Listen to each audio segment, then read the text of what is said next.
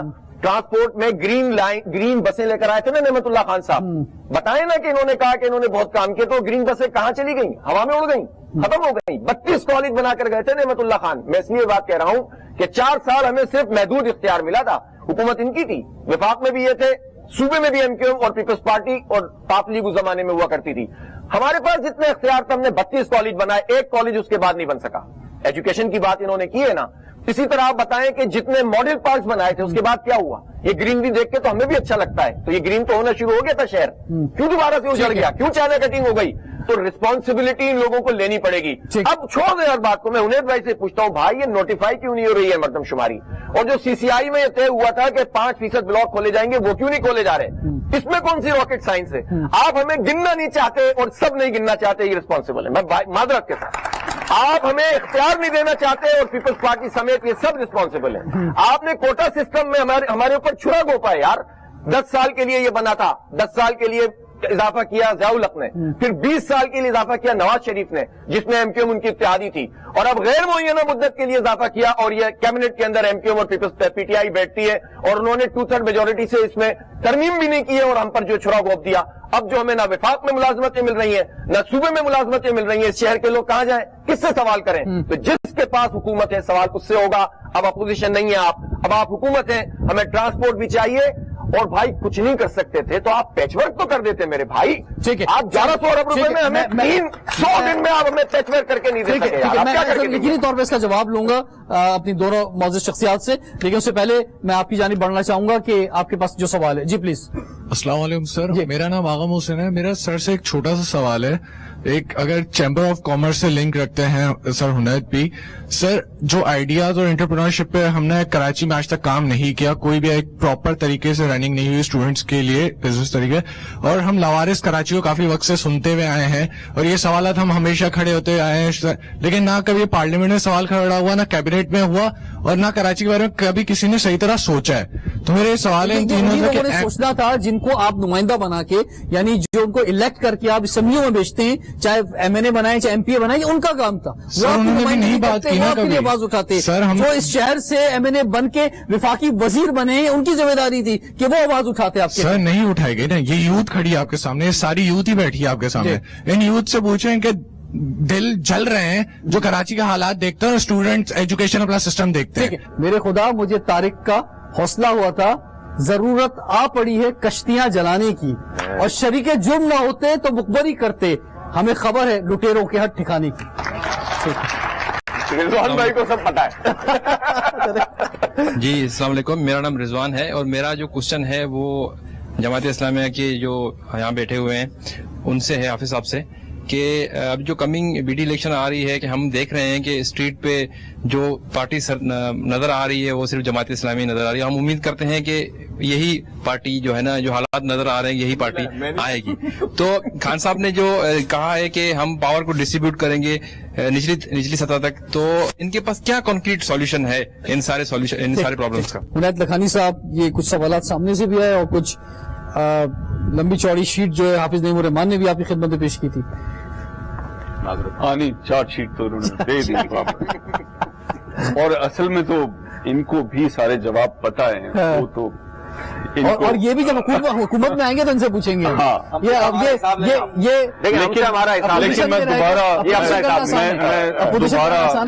میں دوبارہ اپنے اس پوائنٹ پہ آؤں گا جو پہلے میں نے بات کی تھی کہ سمٹمز کو ٹریٹ کرنا تو ایک ہوتا ہے کہ بس ٹھیک ہے آپ نے پین کلرز دے کے درد غائب کر دیا، لیکن اصل جو وجہ ہے وہ پاورٹی ہے.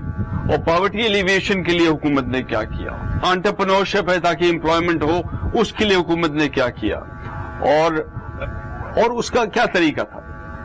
تو اس چیز کے اندر آپ کو یہ پورا بھروسہ ہونا چاہیے کہ جو بھی اس گورنمنٹ کی پالیسیز تھی، اکنامک پالیسیز تھی، میکرو اکنامک لیول پہ اس کا جو پھل ہے وہ آنا شروع ہو گیا ہے.